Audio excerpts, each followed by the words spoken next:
नमस्कार. चला तर आज मग आपल्याला उसळची भाजी बनवायची आहे लिक्विडमध्ये. तर आणि झटपट बनवायची आहे. म्हणजे माझ्याकडे टाईम कमी आहे खूप, त्यासाठी मला एक झटपट कशी बनवायची ते तुम्हाला मी दाखवते. इथे उसळ घेतलेली मी 1 मोठी वाटी भिजू घातलेला, मोड येईपर्यंत भिजू घातलेला. तर चला आपण झटपट कशी बनते ते बघूया. इथे मी 2 टोमॅटो, 2 मोठे मीडियम आकारचे कांदे आणि 1 मोठा टोमॅटो घेतलेले. याची आपण पेस्ट करून घेऊया आधी. तर इथे कढई मी गरम करायला ठेवले. त्यामध्ये आपण आता मोठे 2 चमचा तेल टाकूया.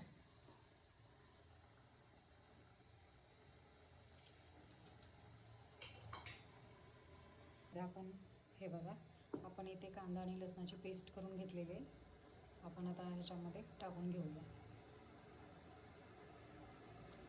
त्याआधी आपल्याला 1 चमचा जिरे लागेल. जिरे टाकून घेऊया आणि आता आपण हे वाटण टाकून घेऊया.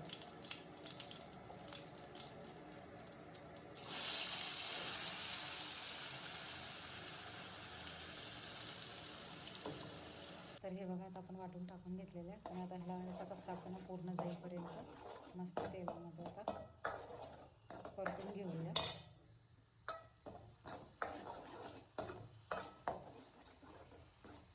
ह्याचा कच्चापण जाईपर्यंत परतून घेऊ.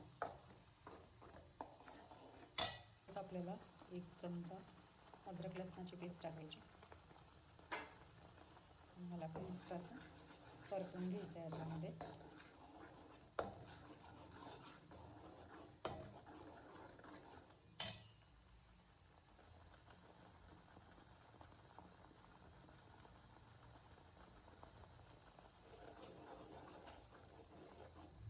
आपल्याला हे लवकर त्याचा कांदा आणि टोमॅटोची जी पेस्ट केली तर याचा कच्चापणा लवकर जाण्यासाठी आपल्याला काय करायचं आहे, 1 चमचाभर मीठ टाकायचं. यामुळे कसं लवकर शिजते, त्याच्यामधला जो कच्चापणा लवकर जायचं. तर आपल्याला आता असं मिक्स करून घ्यायचं आहे.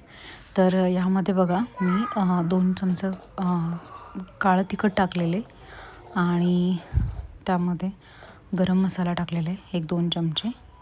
आणि आता मस्त असं परतून घेते. बघा मसाला किती छान तयार झालेले आणि त्याला तेल पण सुटलेले.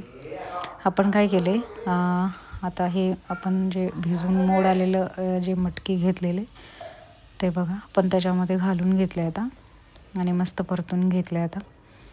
आणि साईड बाय साईड मी काय केले, पाणी गरम करायला ठेवलं.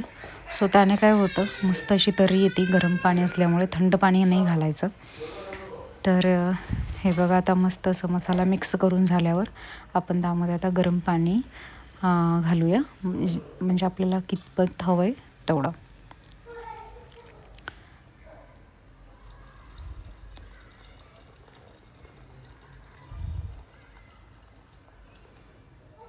तर बघा, आता आपण ह्याच्यामध्ये गरम पाणी टाकून घेतलेले.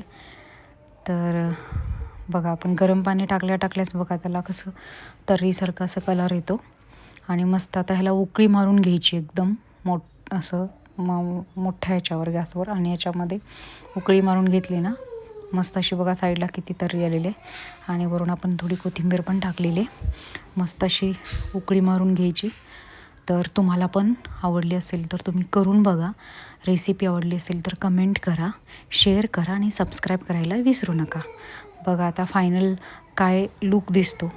वाह, काय मस्त असं तर्री आली आहे त्याला, जसं हॉटेलमध्ये असते तशी. चला तर मग तुम्ही पण करून बघा. आणि तुम्ही हे चपातीसोबत खाऊ शकता, भाकरीसोबत खाऊ शकता. चला बाय.